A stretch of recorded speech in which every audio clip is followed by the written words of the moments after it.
Kita lihat Jawa Tengah yang menjadi isu sentral adalah daerah aliran Sungai Serayu. Nah, otomatis daerah-daerah seperti di Wonosobo, Banjarnegara, Purbalingga itu memiliki fungsi lindung. Jadi dalam satu sistem daerah aliran sungai, fungsi lindung itu berfungsi untuk melindungi kawasan di bawahnya. Supaya apa? Supaya erosi tidak terlalu banyak, supaya sumber air itu mencukupi untuk kebutuhan di daerah hilirnya.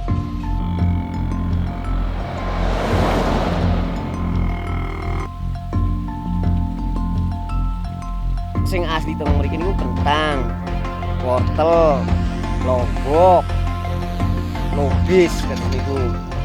Sing mesti lah angger liya-liyane niku kados niku tomat, kados mujang, selong niku mboten mesti paling niku teng mriki lahan sing niku nggih telacaran kados niku lah. Pengolahan tanah yang intensif itu kan membuat tanah itu semakin gembur. Artinya tanah itu gembur, artinya air itu akan mudah masuk ke dalam tanah. Nah, daerah Banjarnegara itu tanahnya tebal, solunya tebal. Pada lapisan bawah itu ada tanah yang dia bertekstur lempung. Bandung. Itu Mbak bibitnya saking Bandung. Nggih.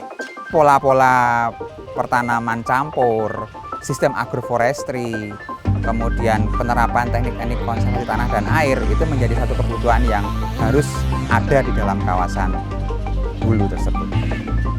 Di kawasan lindung, terutama daerah hulu, daerah aliran sungai, kita harus perhatikan karena dia memiliki spesifikasi tertentu dalam hal iklim. Otomatis tidak semua jenis tanaman itu mampu tumbuh. Saya ambil contoh misalnya di daerah Dieng itu tanaman jenis seperti cemara gunung itu menjadi salah satu alternatif untuk proses pemulihan fungsi kawasan tersebut.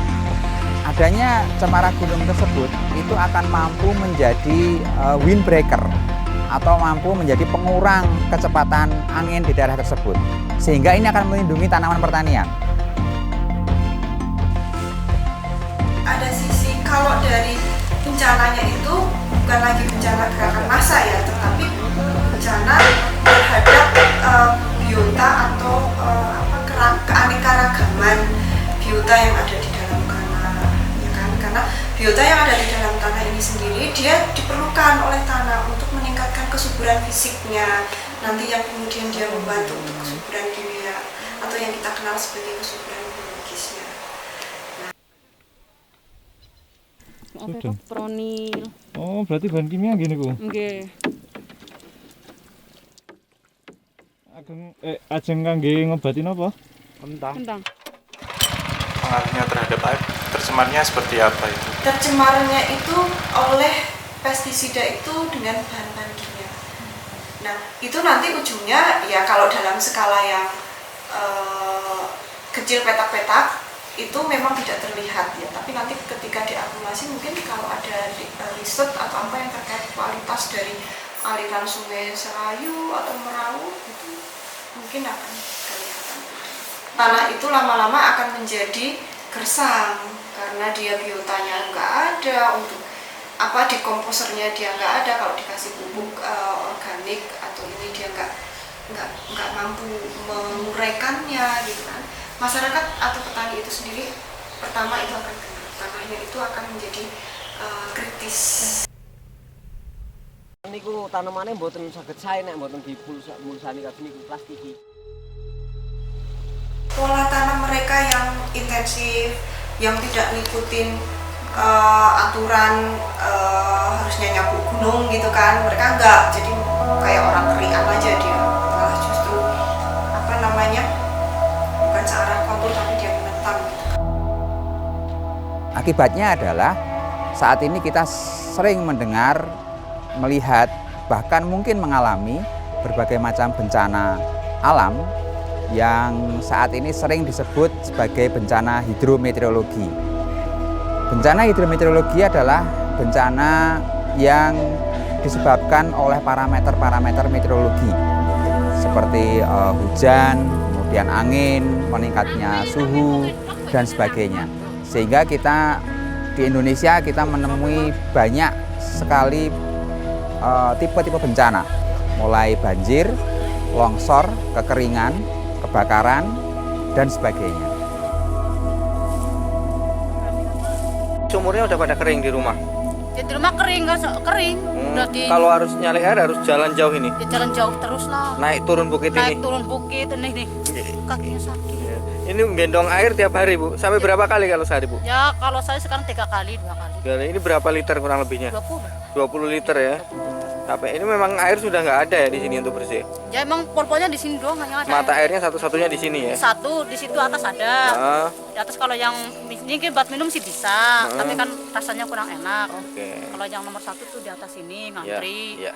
Berangkatnya kadang ada jam 3, jam 2. Kalau gasik tuh dapat air, kalau enggak ya udah nunggu. Nggak kebagian nggak ya? kebagian. Ya.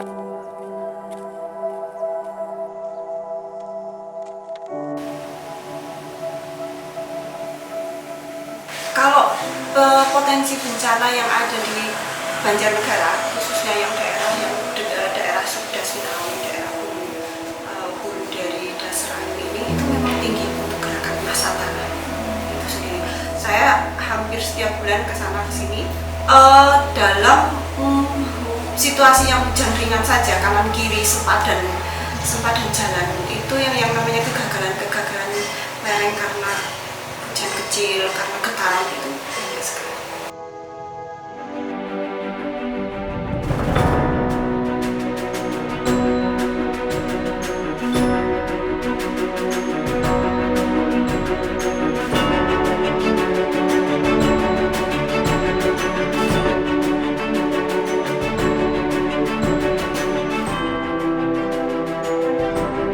Sehingga pola-pola pertanian intensif di daerah hulu, di daerah hutan lindung itu mestinya juga dilarang.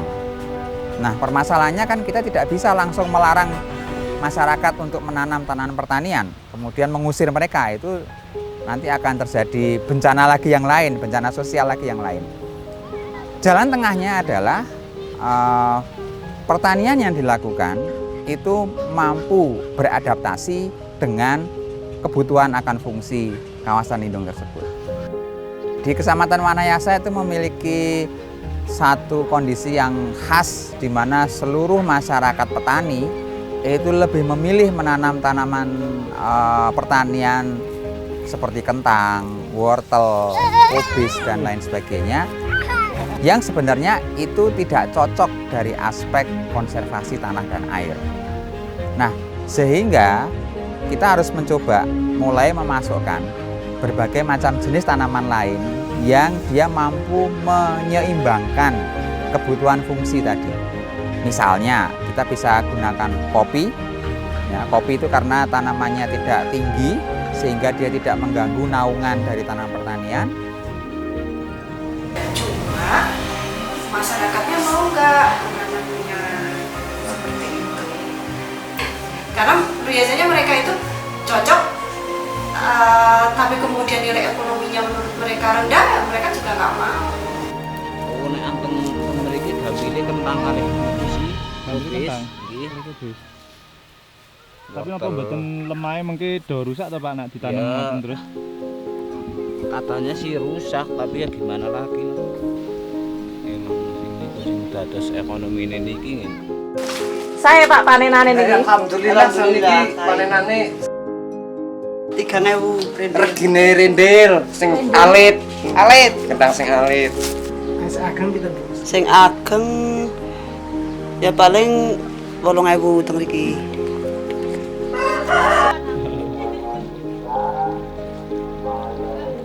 Mudah-mudahan dengan adanya tanaman kopi, apalagi jamu dan jeruk, misalnya ada hasilnya, mungkin juga masyarakat juga akan salut mengikuti program ini. Kesadaran untuk menginternalkan atau setiap individu masyarakat yang ada di sana itu menyadari, sehingga dikatakan menginternalkan pentingnya akan pertanian yang berkelanjutan, yang dia mampu menyimpan air, kemudian dia aman dari longsor, itu memang butuh sentuhan dari berbagai bidang. Bukan hanya kita sebagai orang yang engineering, science, tapi juga teman-teman dari sosum ini juga sangat. Selain investasi bencana, mereka meninggalkan malapetaka buat anak cucu. Kalau dulu nenek moyang kita itu selalu mewariskan tanah yang subur ke kita, karena mereka prinsipnya tidak ingin mengambil seluruhnya, nanti buat anak cucu saya, ya kan? Sementara sekarang pelaku di masyarakat kita mengeksploitasi sebanyak-banyaknya.